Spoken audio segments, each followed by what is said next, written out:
Podcast, Monday, December 20th, also known as Christmas week. Happy Christmas week to those of you who, celebrate it, and to those of you who just tolerate it. Either way, in the United States of America and many countries in the world, you're not getting around it. It is a week of Christmas. You tried to wage war on Christmas, but it's here to stay. It fought back, yeah.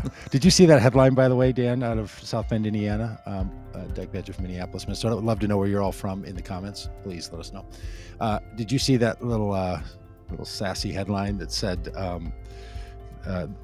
America's new forever war, the war on Christmas? It was commentary how no matter what happens, people will declare the war on Christmas still being necessary or still happening or whatever. So yeah, very one-sided war. Totally. Hang in there if you're still fighting you feel like you're fighting a war on Christmas. There's plenty of it. And it's December 20th, which means we're one day from the winter solstice. Boy, I wish it was Science Friday around here. We could talk about the winter solstice, which also in the northern hemisphere of Earth means that today is the second day with the shortest amount of sunlight.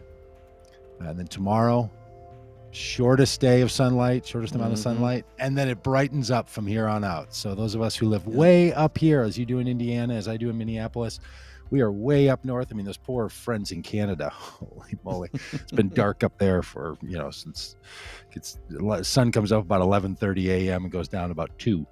And they just get a couple of hours. But that's all going to start changing and just creeping every day. A little more light, a little more light, a little more light. It's all looking up from here. Which is a reminder to all of us on our religious and world history. That's why the Christ Mass was chosen by people in the Northern Hemisphere to be in late December, because the winter solstice was the big celebration.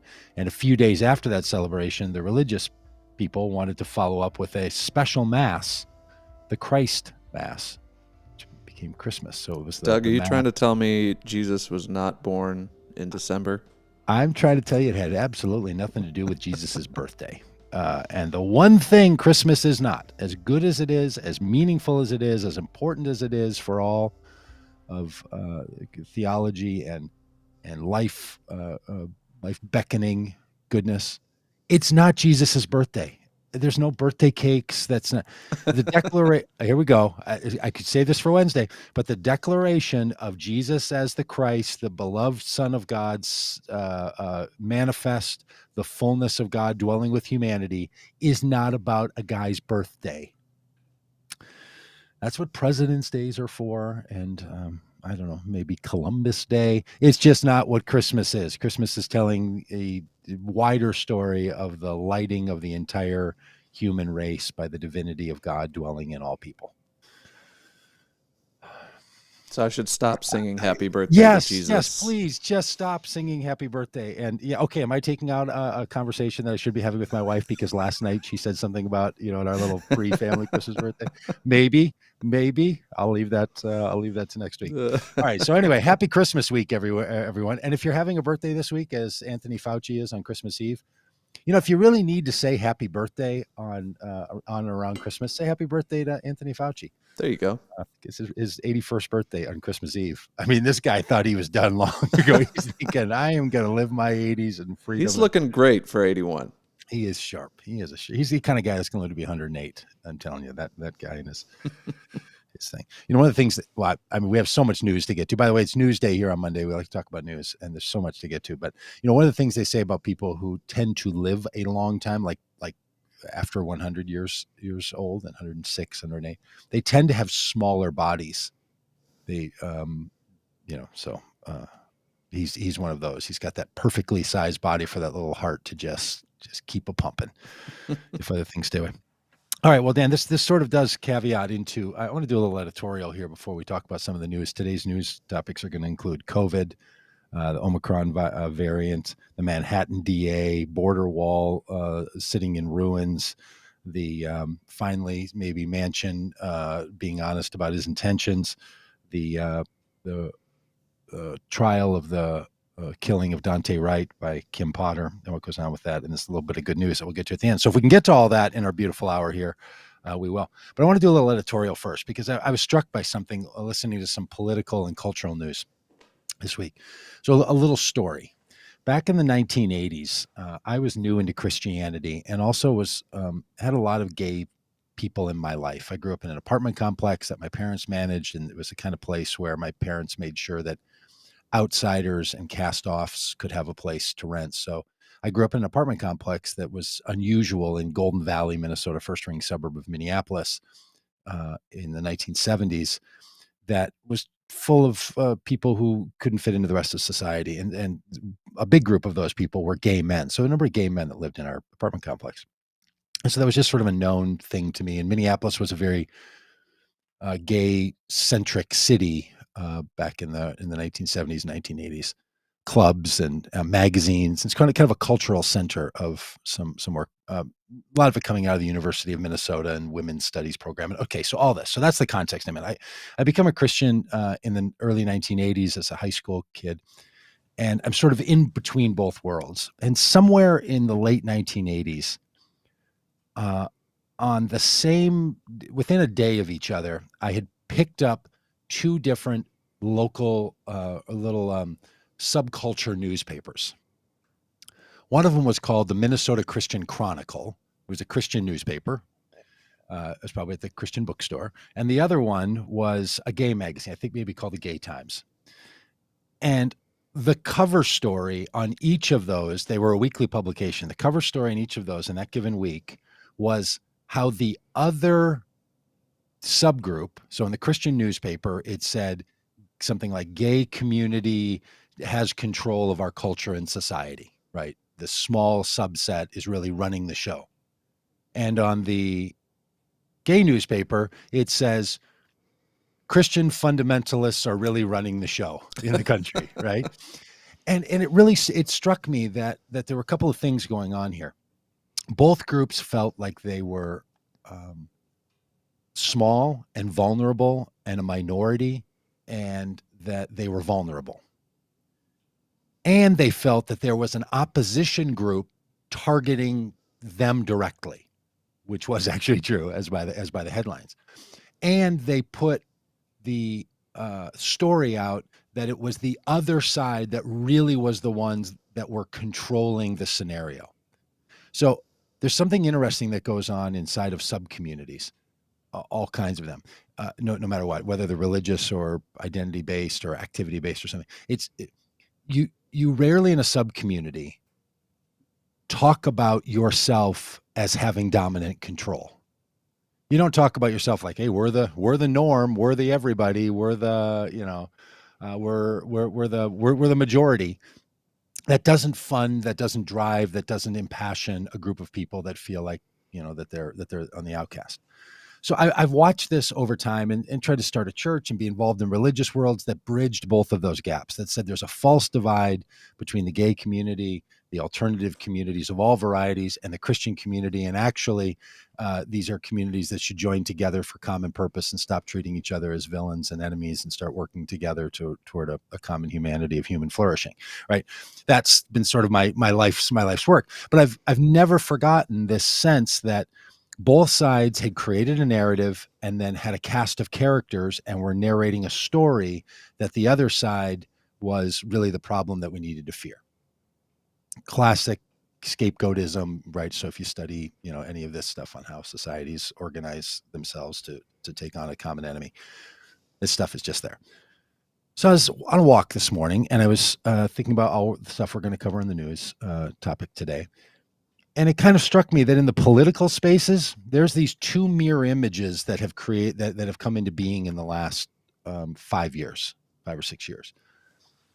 In the 2016 election, when the squad was elected, people that I support and am fans of, my own representative, Ilhan Omar, is a part of that group. On the political left, this kind of upstart, small but overly powerful group of political voices has some power. And the political right attacks these people all the time, uses them as fundraising fodder, tries to narrate the story around their names. People on the political right know the names of these people because they keep track of them and all this stuff, even just your common listener, right? So there's this group of people, a small cluster of representatives, congressional representatives, who represent all of this. AOC, Ilhan Omar, Gia Paul, Presley, these people, right? So that's my tribe, right? So those are my people that I like to support. 2018, there's an election that brings to the surface a whole other set of people on the political right. Marjorie Taylor Greene, Matt Gaetz, Gosart, Boebert, these people that now are like this mirror image, right? So they're the other side of this same picture. Here's a group of congressional people that represent the QAnon nutty crowd and are into all kinds of kookiness. And a bunch of us know their names, know who they are, and trope them around the internet. So now you've got these equal sort of groups that are now pulsing inside of each of the Democratic and Republican parties, right? So that's interesting to me that they've sort of taken shape and people know, and each side gets way more attention than their representation should allow. Like, none of these people sit in positions of power in the Congress. None of these people are long-term senators with bills with their names on them, right? They're famous and they have an influence because of their local, because of their location inside their parties and their particular positions that are outside the mainstream. Now, I'm not at all making any moral equivalency between the Kooksville that is the Marjorie Taylor Greenes and the Boeberts and the Gosarts and Matt Gaetz and that crowd, and the Squad, who I think are serious people that have a particular political identity and have a way forward. But they very much mirror and match each other, right? And the press and everybody kind of uses these folks. Then what happened in 2020 and 2021 has also grown to match this, and that is that the racial reckoning responses to the murder of George Floyd here in Minneapolis caused a series of events, protests, and direct actions and violent activities in cities around the country. Burning of buildings, massive protests, some violence in some places. And that captured the attention of a whole group of people, especially on the right, who started pointing fingers and said, this is what this other group will do if they're in charge and they're lawless and they're horrible.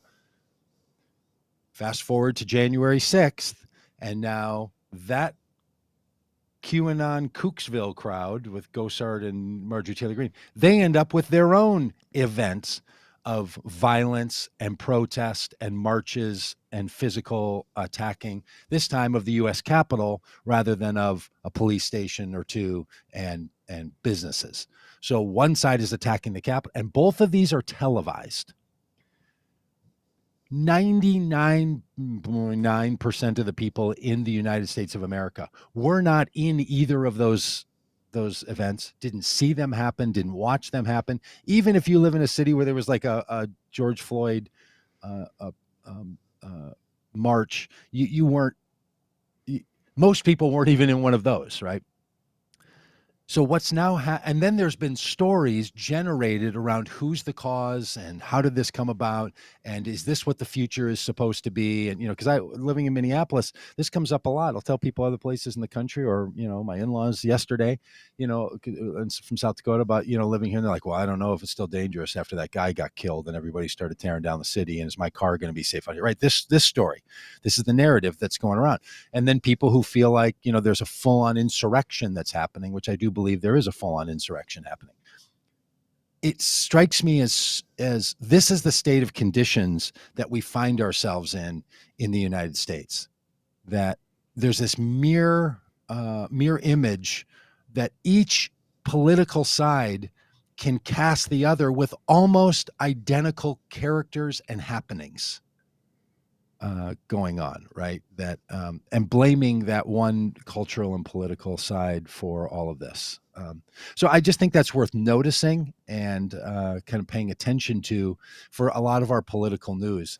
And I'm not blaming the media for its news coverage. I actually think as a society, what we're doing is we're starting to align according to those narratives and to those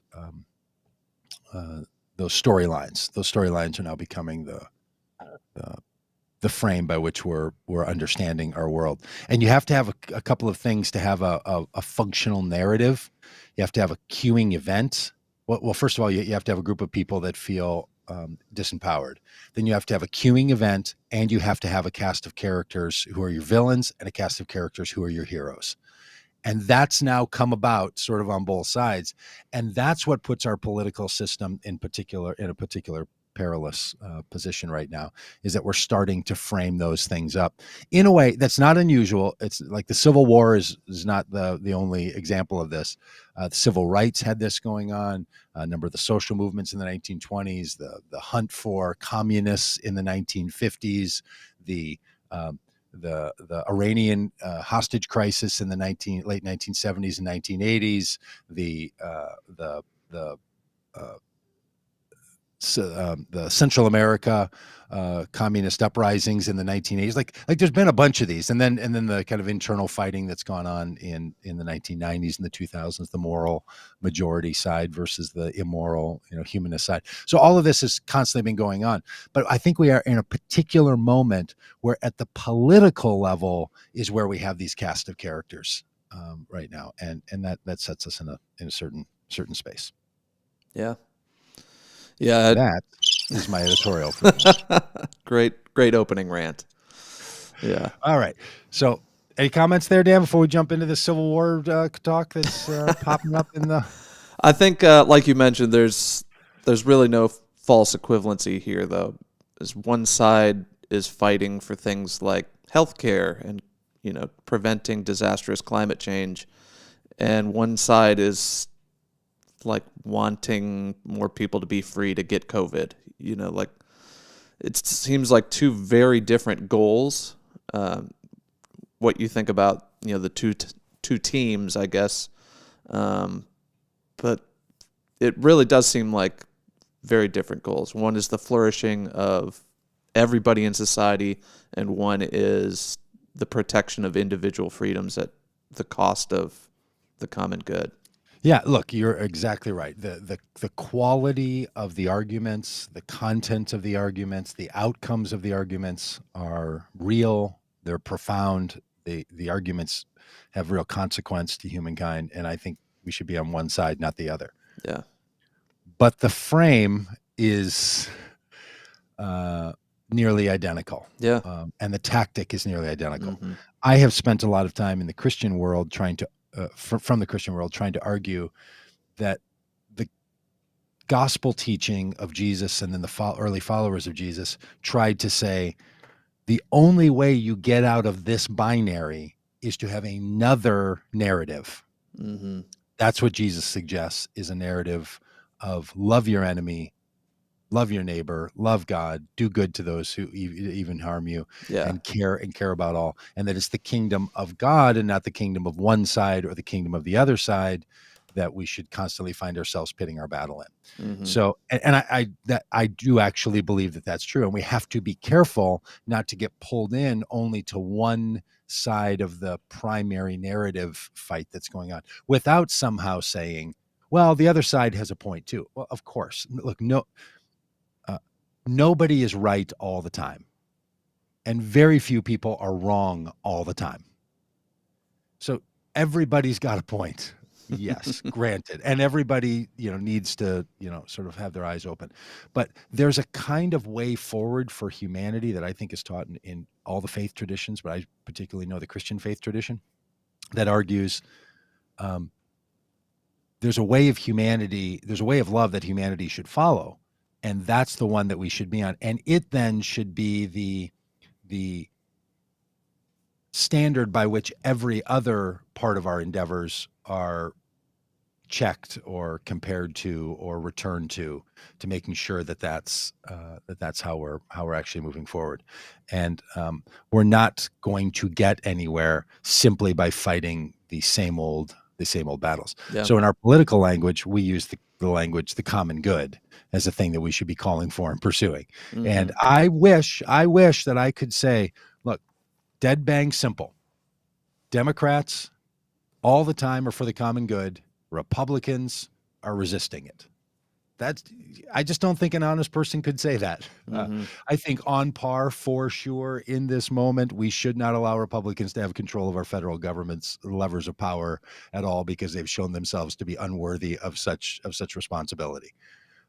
Does that mean that I feel great about everything that Democrats do and how they do it? No, they also need to be called to a next standard and to do it better. And you see that riddled through our news stories, right? And riddled through all that's going on. That there's something more to this than simply the one side versus the other side, and it's very easy to sort of fall into the um, the victim, the rightly earned victim narrative of the other side having all the power. And get so focused on your team winning that you overlook the failures of your team. So that's right. The ability to critique your own side and call out misbehavior when it happens, I think is something that's lost on many people. Yeah, it's in different religious traditions. It's called confession, right? It's or truth telling, and this is something that I've struggled with. I know as an organization, we have to take this pretty seriously. That we would spend a lot of time for 4 years asking Republicans, can't you just for one time admit that Donald Trump is a hazard to the well-being of this planet and everybody who lives on it, or some version of that? Why can't you just come out and say that one was bad and this one was a failure and we can't have any more of this and we can't do kids in cages and why can't you just come out and say that? Well, then when the people you support are in power, you start to feel the pressures of why people don't say that, right? We're going to be a little bit hard on the administration, Democrats today, and people are going to say stuff. They're going to think that we're not loyal and that we're not really part of it, and you don't understand it. Why are you down talking them and what? And this has been going on for a long time. I used to have a radio show during the Obama years, and man, on a progressive political radio station, anytime we'd say anything about Obama not fulfilling a promise, man, the phones would light up, and it was the do not cross that line. Yeah, that's bad for morale. It's bad for voter turnout. It's bad for party cohesion. You don't want to mess with any of that. Yeah. Right. There's a bigger thing here. Why are you nitpicking? Like all of that, right? So you understand how this happens, right? And I think we have to acknowledge it. Yeah. All right. So there's been a number of people who have been invoking the Civil War recently. And I want to make a little editorial about this. Here's a couple of the headlines that we've seen just from this week. This is from CNN Politics today in a newsfeed. How close is the U.S. to civil war? Closer than you think. A study. If ever there was a headline designed to get clicks. Barbara Walter of the University of California, San Diego talks about her work on a task force to see how close are we to a civil war. There's a little agreement inside of a lot of political and cultural spaces not to invoke World War II and Hitler too frequently, right? Don't make the Hitler comparison to, and it's a good rule. Like, honor the horror that was the Holocaust in its unique category, and don't compare it to things that don't rise to the level. Right. And it does a lot of things when you do this.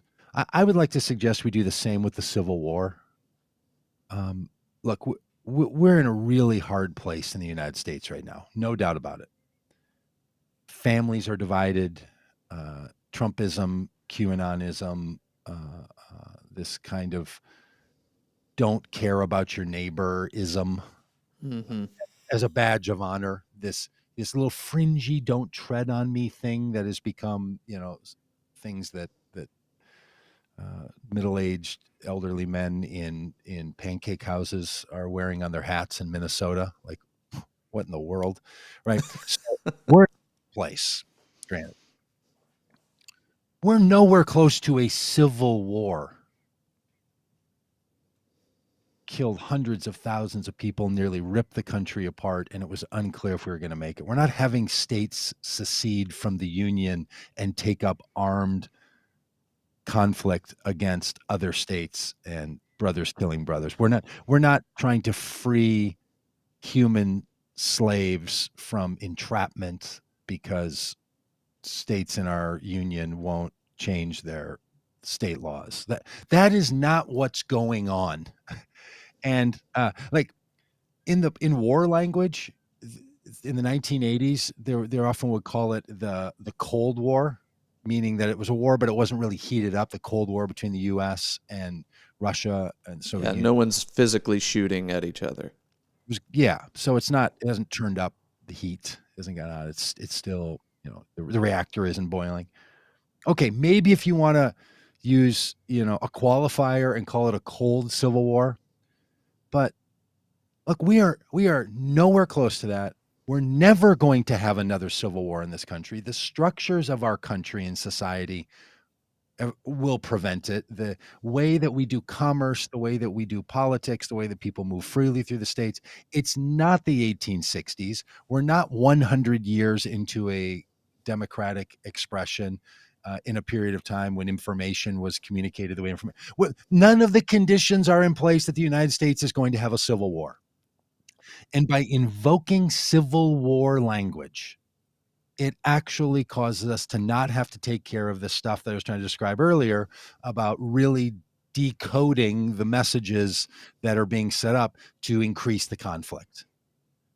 Because one of the real questions we have to answer is, and this is a question that you and people like you and I in our religious world have been thinking about for a long time. And it's the question, would you rather be right and win an argument, or would you rather find a way forward with a group of people? What do you want to do? Do you want to win, or do you want to find a way forward? Because sometimes they're in opposition to each other. Yeah. Right?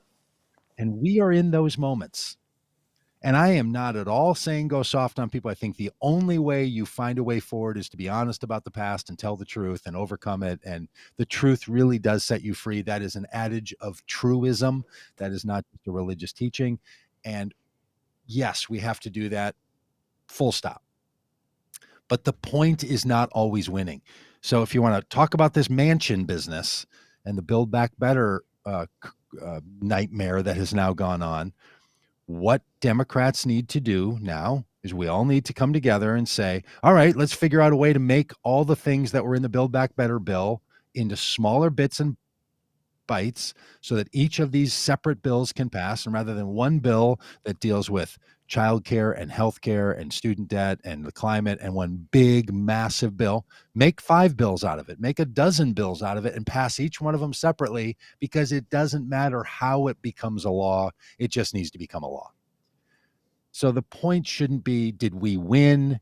Did we lose? The point should be, are we going to pass the kind of legislation that's going to change this country in the ways that it needs to change and build on the things that where it needs to be built on? That seems to me that's the way forward. If you don't know what we're talking about, Joe Manchin, who's a senator from West Virginia, said this week or yesterday on Fox News that he is now a firm no vote, not negotiating anymore on the current status of the Build Back Better second part of the infrastructure bill. He's just done with it, and they're going to have to remake it.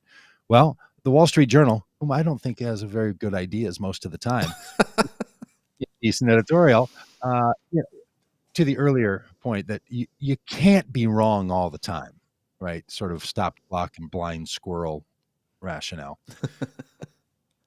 They may be right on this one, and the statement is Joe Manchin rescues the Democrats. His opposition to the Build Back Better plan gives Biden a chance to change course. Might be a good idea. I don't know. Maybe Biden should change course. Maybe he shouldn't. Not really the point. It's not, did we win? Did we lose? I know Biden's mad. He should be mad. Apparently, Manchin was mad about what Biden said. A little reminder here, all this systemic stuff and bills and power and senators, there's a lot of personal slight and personal relationships that dictate a whole lot of this stuff. There's a lot of hurt feelings that ends up becoming legislation or prevents legislation. And everybody needs to find a way around all that. Yeah. It's just no good. I will say that title for this article is it's a bit of a stretch for me. Because here's what happens. You split this into 5 pieces, a dozen pieces of legislation. You're still going to run into the same issue that you need 50 Democratic senators to sign off on this, and you still have the filibuster to deal with. And so how do you get past these things without exactly everyone on the Democratic side being on board for every piece of legislation. And I don't think, when you split this up, Joe Manchin isn't going to be for most of these pieces of individual legislation. So you're left with still nothing. Well, getting okay, done.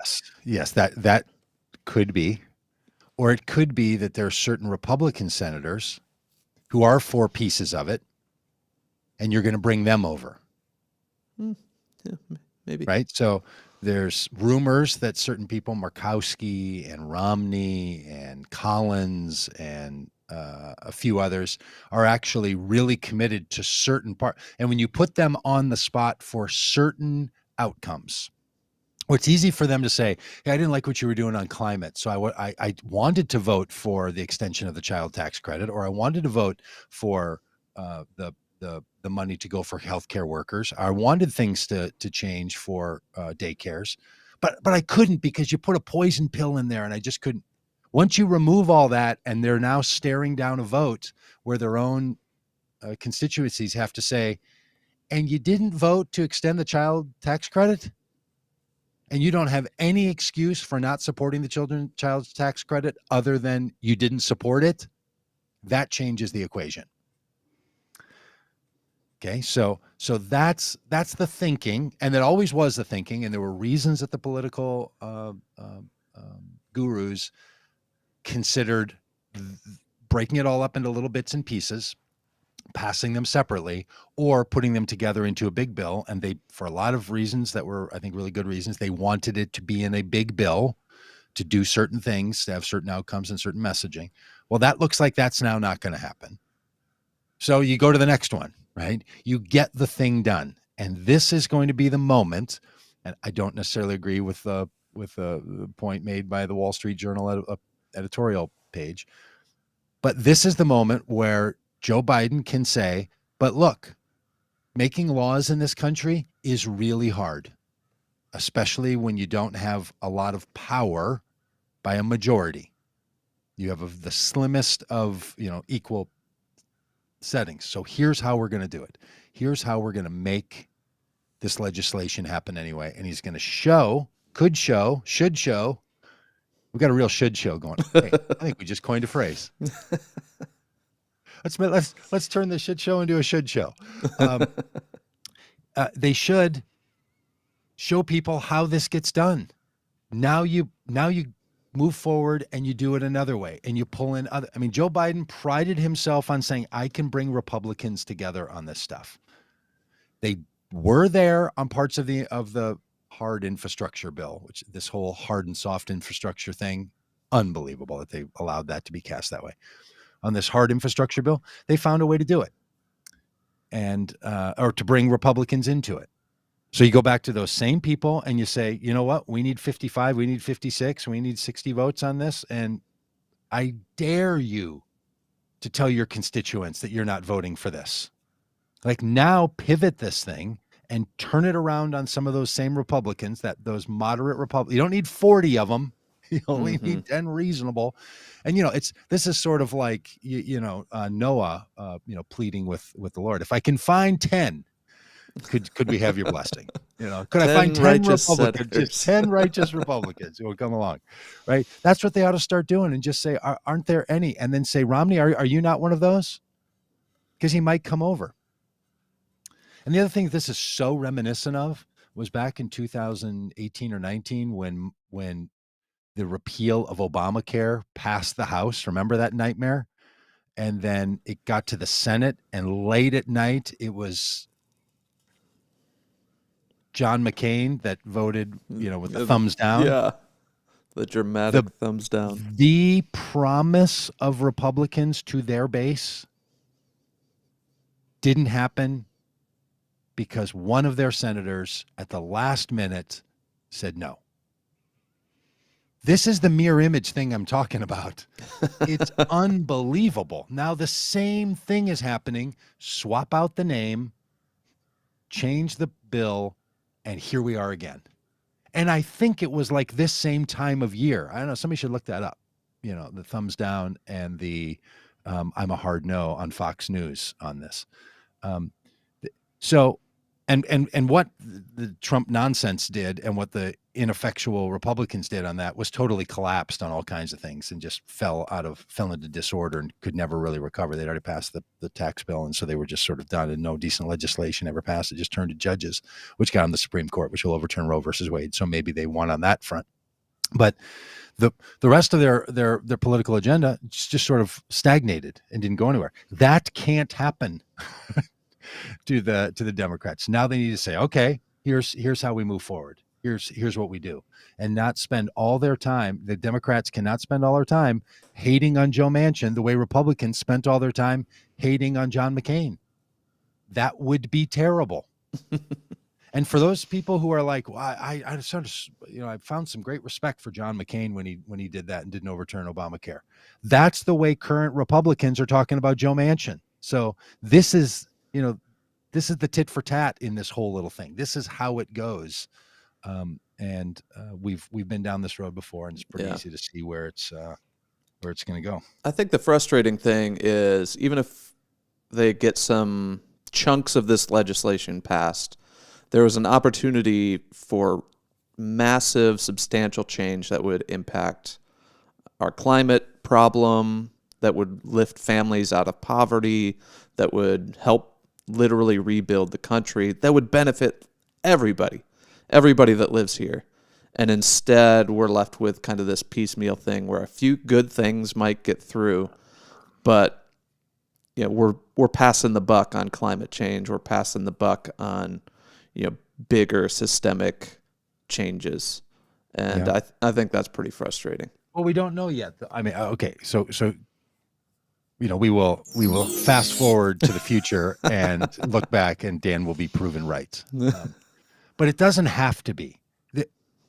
If you were to break out each piece of what's in the Build Back Better bill and vote on each one of those separately and craft them for the number of years that they need to be in existence or how they're going to be paid for, it's possible to get all of those together. It doesn't have to go to, well, we were going to go, to Yosemite, but instead we're just now going to go to the strip mall and get our nails done at the nail shop. It doesn't have to be that. It might be, well, we're going to fly part of the way and we're going to drive part of the way. There's another way to get there. And there's no reason that creative, imaginative, consensus building people in the government can't figure out how to get the outcome of these bills all in place. Because again, the point is not passing a bill. The point is the outcome that those bills are supposed to generate, and staying outcome focused. And if it turns out that there's a bill that has to be authorized every 2 years or every 4 years rather than having a 10-year run, well, that's what you have to do now, right? This is just how it goes. Because look, as somebody who supports Democratic candidates, I wish there were 59 or 60 Democratic senators. There isn't. There's 50. That's it. And that caucus isn't all there. So the idea that you're going to get everything that people want when you don't have the votes, that's just the reality. And saying, well, we do have the votes if some people will just behave differently. Well, that's always the case then, right? Like, yes, you would always have the votes if just 10 senators would do something that they're morally, committed to not doing. Well, yeah. So if you have 2 senators, Sinema and Manchin, who are saying that, you're just stuck in that position anyway. So I think that's what's going on. So, but it sounds like a Tuesday around here, doesn't it? Yeah, we got to save some of this for tomorrow, Politics Day. Yeah, we do have to change some of this for Politics Day. Let's talk about another news topic, and that is COVID. What is going on? All right.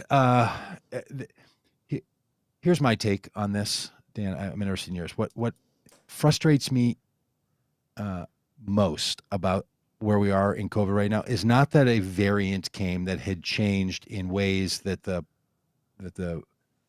virologists didn't think this virus would change, which is what happened. Omicron is so different that it's doing things that they didn't think it would do. The people who know viruses from late December 2019 and January 2020 have been wrong about COVID over and over and over, right?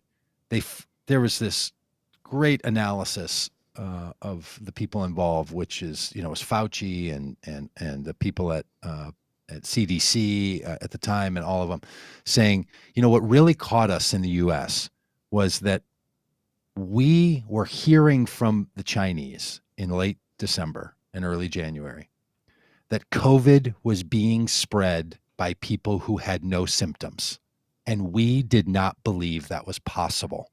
What we knew about viruses like this is that if you were not contagious, if you were not symptomatic, you were not contagious. That was just a hard fact, known truth that turned out to be wrong. And that's part of what caught people and caused so much struggle in the United States. They were like, well, we don't have it in the U.S. because we're not seeing symptoms. And then by the time you get to March, the symptoms are rampant, and 30,000 people, in weeks die in New York City alone. And then they realized, okay, it's true. Like, none of this is casting shade on any of these people or anything. They're just saying this is a thing they learned about this virus that was not behaving like the other viruses. And when you hear the little phrase, the novel coronavirus, this is what they mean. It's different from others. And they've been trying to figure out how the coronavirus is different. And one of the ways is that it was passed by asymptomatic carriers. They didn't think that was possible. Turns out it was, and it caused real delay and real problems in the United States, all compounded by the Trump administration's inability to react to this and to work on it and to do all the things that the government should have done. But the virologists were wrong about this. And then they got caught on their heels on this one. Just heard Fauci yesterday on the news program saying, look, this thing it changed. He uses technical language that I don't totally understand. And it's protein level and it's some other level. And like, it was so different that it's now spreading, so much faster. And some of the vaccines are not as effective as they should have been because the virus has mutated and changed. Okay. So granted, that snuck up on everybody.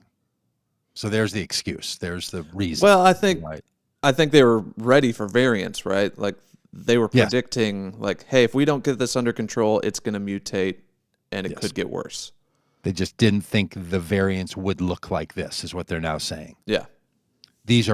Even these variants are outside the scope of what we thought. So in July, when Biden said, I think we're on the crest of this, they said, knowing what variants can do, what variants we think are possible, we're in good shape. There are going to be variants, of course, but we're in good shape. Delta's the most severe. Omicron comes around and it's much more communicable, less dangerous, but because you have more people getting infected with something less dangerous, you have more total effect. That's what's happened. In the 18 months that we've been struggling with this, 2 administrations now have done almost nothing to build out our health system. The thing that we are facing in December of 2021 is what we were facing in March and April of 2020. Yeah. And that is, we're on the verge of overrunning our health system. Now, you just ask any hospital that's feeling full right now, do you have more beds now than you had in March of 2020? No. Do you have more staff than you did in March of 2020? No. Do you have more ventilators? More PPE? Do anything to build out so that when something like this happens again, now that should not only be on our healthcare system. It needs to be, because you can't have these nonprofit and for-profit companies running this. I'm about to get into my pitch about why we have to have government-run healthcare at the delivery side. But what the federal government should have done in these last 18 months was to build out all kinds of backstop contingencies so that if something like this ever happened again, one of the things they should have done immediately, and is still not happening, is to fund the education of thousands and thousands of nurses. We have a nursing crisis in this country. Yeah. Because nurses can't get into nursing school because there are not enough nursing school instructors, because nursing school is too expensive. I think the number I heard is that 1 in 40 nursing school applicants are accepted Wow. because it's Yeah. a teeny system to train nurses, let alone doctors, which is its own sort of problem. Mhm. Did we spend time calling people in out of retirement? Did what the government should have done and still needs to do? And please, somebody who's going to make a bill, do this. I'm going to say this to a congressperson that we're training in 15 minutes. I got a training with a congressperson in 15 minutes. I'm going to ask him this. Look, just on a side note, like this isn't how you reach religious voters that we like to talk to. Just on a side note, you should come out and say the federal government should subsidize nursing education so that we end up with 100,000 more nurses 10 years from now. Yeah. And how you solve that right now is not trying to convince people to become nurses. You have to convince some nurses to stay nurses. The way you're going to solve this is to increase the pathway of becoming a nurse.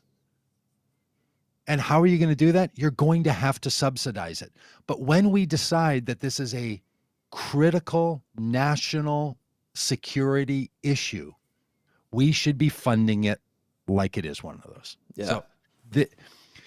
This is the kind of stuff, right? And testing is another one of these. Testing and masks. Why isn't the federal government, sending test kits to every home in America and a packet of masks every week? Just heard Fauci say yesterday, within the next 3 weeks, millions of dollars are going to be spent on testing to ramp it up. Because he said, yeah, it's still spotty in some places in the country of getting a test. Spotty? It's spotty if you can get a test. My face is spotty with age spots. This is spotty, right? We're not spotty on tests. There just is nowhere near enough. Yeah. And if you are exposed to COVID and you want to get a test, the other week I had to go to 5 different drugstores to find a rapid test. And you found one? I found one. And so it was like, well, which one of us wants to know? Your family. Yeah, in my family. That just shouldn't be. 2 years into this pandemic, you should be able to get a test anywhere, anytime, for free. Yes, for free. Totally for free, or for $1 or something, like, right? Yeah. Some like ridiculous amount. Like you should pay $1 that goes into a fund to make nursing school more accessible, right? Like find a way, right? Just find a way to do this. But so the things that we were looking at in March of 2020, we're going to overrun our healthcare system. We don't have testing protocols in place. People don't know if they have it or not. We don't know what the response should be if you're COVID positive. Some of those things are going to be in place. We're going to have, they're going to be unclear pathways forward for what we should do if someone tests positive. Is it 5 days? Is it 14 days? Is it from the day that you got your test, or is it from the day of your first symptom? And like all this stuff, right? Of course, fine. We're going to have that struggle. We shouldn't have a struggle of hospitals saying, we cannot open up a wing because we don't have nurses, or we can't open this part of the hospital because we don't have places to put the other people that are in there. Our nursing and hospital systems are still the vulnerable point. And all of the shutdown and care and concern at the public health level is because we cannot overwhelm our health system. And what have we done to protect and beef up our health system? Virtually nothing. Mm-hmm. And I don't understand why. I truly don't get.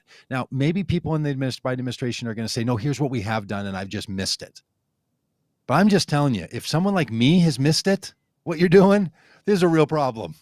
Like, I shouldn't miss what you've been doing. We should know about it. Because I promise you, I know about why Joe Manchin didn't sign off on that. And if I know about that, why he's not for the Build Back Better plan, and I don't know what you're doing to build out hospitals and capacity and funding and the health system.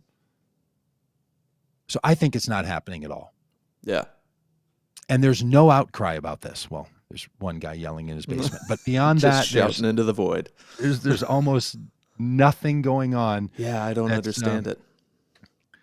Yeah. And look, it's not for a lack of caring. Like the spirit is willing and the flesh is weak on this one, right? Because the Biden people have said this is our number one priority. How is your number one priority then not matched with, let's make sure, like let's be sure that when COVID is done, there are 1,000 warehouses full of test kits that were never used. Yeah.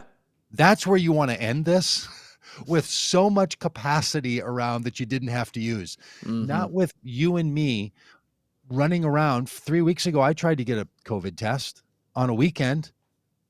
The CVS, Walgreens, and Yeah. health systems, they don't do testing on weekends. 2 out of 7 days. They don't do it. 2/7 of the time you can't get a COVID test. Like, this is not taking it seriously Yeah. from my vantage point. And trying to get a booster shot. I finally, I mean, 3-4 weeks ago, I tried to start signing up for a booster shot. Mine is scheduled for 2 days from now. I'm going to finally get my booster. I am highly motivated to get a booster. Mm-hmm. I live in a major metropolitan area. I have insurance. Can't get one. So Yeah. this stuff is just like, this is the blocking and tackling stuff of a football team. Mm-hmm. What this is just basic stuff that needs to be Yeah. getting done. And with masks, like I've been ordering some KN95 masks off Amazon because, the Korean made KN95 is supposed to be a great mask, whatever. I just read an article. It's like, oh, maybe 80% of the KN95 masks are frauds and don't meet the standards that you think. Yeah. And I was like, why am I even like doing research on masks and having to hunt down masks still 2 years into this? There should just be boxes of masks in every neighborhood that you can take what you need. Yeah, and think of what. Okay, setting aside the level of waste that some of this would cause, what I'm about to say, but the boon that it would be for the manufacturers in the U.S. to manufacture all that stuff in the U.S., testing kits and masks and shots. I heard Boris Johnson say that over in the UK, they're starting what do they call a jabathon? They call it a jab instead of a shot. To get jabbed. It's like they refer to candies as sweets. Kind of adorable.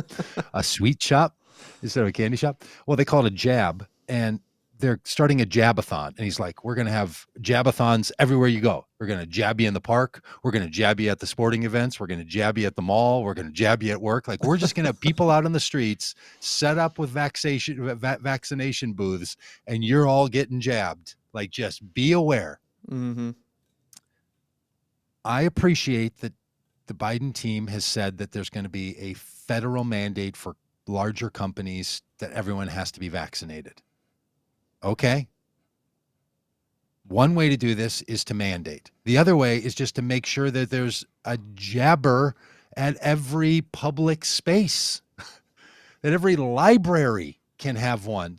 Like, use the infrastructure that's built so that people literally are turning down vaccinations every day. Yeah. You don't think that would increase the number of people vaccinated? Truly, if you're at the mall today, or you're at, I don't know, Walmart or Home Depot, and there's a bell ringer and a guy with a vaccine in his hand.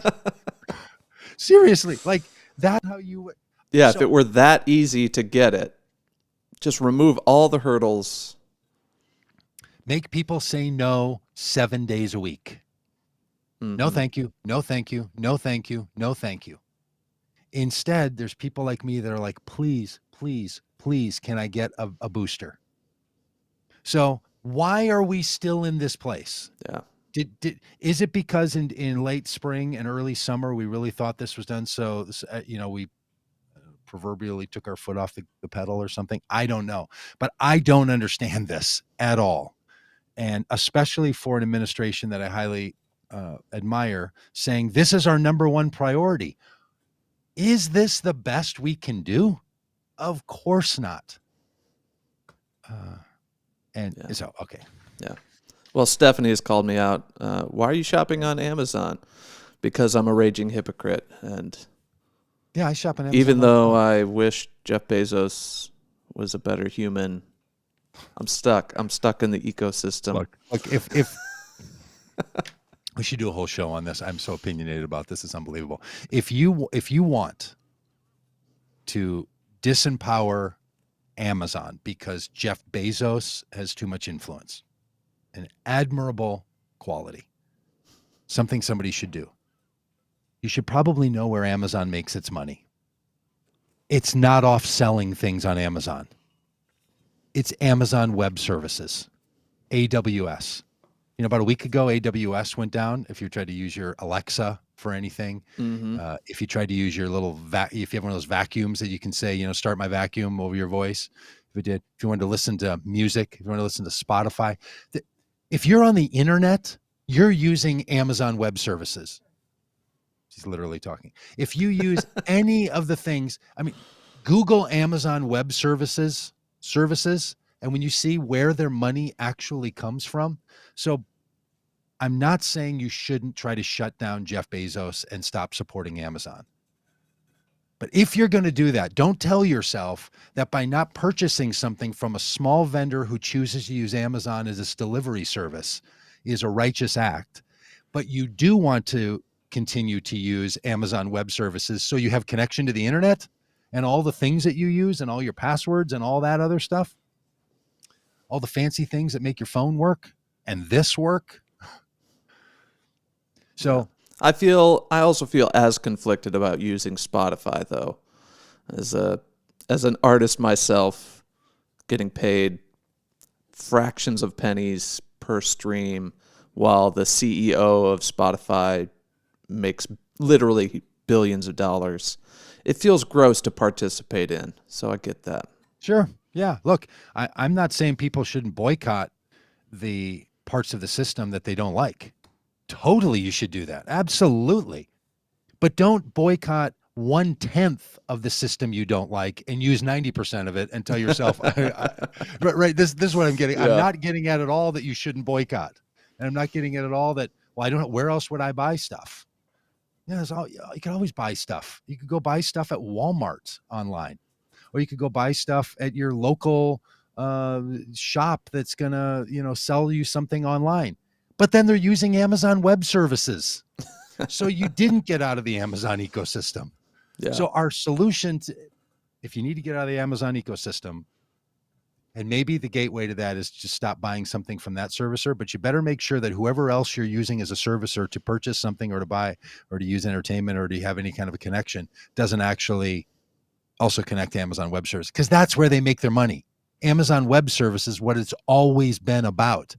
And it's about your data and it's about what they know about you. Mm-hmm. And yes, their store side of things does generate income, but it's not the majority of their income. Yeah. So, well, Doug, we've covered a lot of bad news and near Civil War news, but let's end with a feel good story. Let's do it.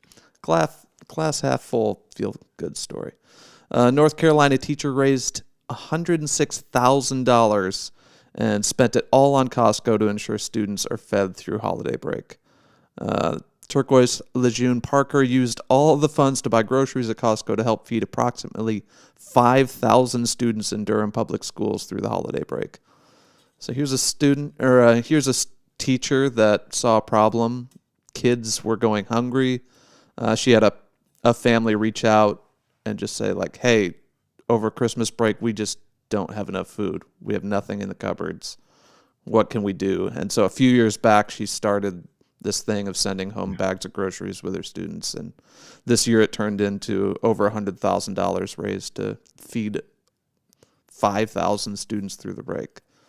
Incredible. And like going to Costco and putting it on carts, Yeah. like hauling it out and putting it in her house and putting it in bags. And yeah, she is not going to take maybe for an answer. She is going to do it and get the thing done. It's an incredibly encouraging story. And also one of those stories that you say, now that's not how it should happen. Right. Right. People want to give the money. They gave the $100,000, for like Mhm. onesies and twosies donations is what they did. They gave these Yeah. donations and they wanted it to happen. People want to spend money on kids having food over Christmas break. There's a lot of kids whose food needs are supplemented by the school breakfast and lunch programs. Mhm. And she makes sure that this happens. So now someone's going to come around this and institutionalize this, whether it's a big organization or the Durham Public Schools or some other entity, government or nonprofit entity. So she doesn't have to keep doing it on her own for sure. But there's 1,000 people doing this all over the country, just filling in all the gaps that Yeah. we keep leaving. And that's a place I think we should be putting our time and energy and cheering people on to do these kinds of things. It's just so heartwarming, so good, so right. And let's make sure this doesn't have to keep happening again. Right. Right. It's like saving a kid, who's drowning in a river. You do want to cheer on the person that saved that kid in the river, and then you want to figure out how the kid fell in the river and stop Mhm. kids from falling in the river. You don't want to institutionalize the heroism that it takes to pull the kids out of the river. So we don't want to have teachers have to pay for their own kids' food or pay for their own school supplies. Right. Yeah, teachers, shout out to teachers that go above and beyond, but they shouldn't have to. We should be supporting them institutionally so that they don't have to feed the kids in their class. Yeah. And if you think, well, people don't want to pay for it, no, they literally do want to pay for that. They literally did pay for it.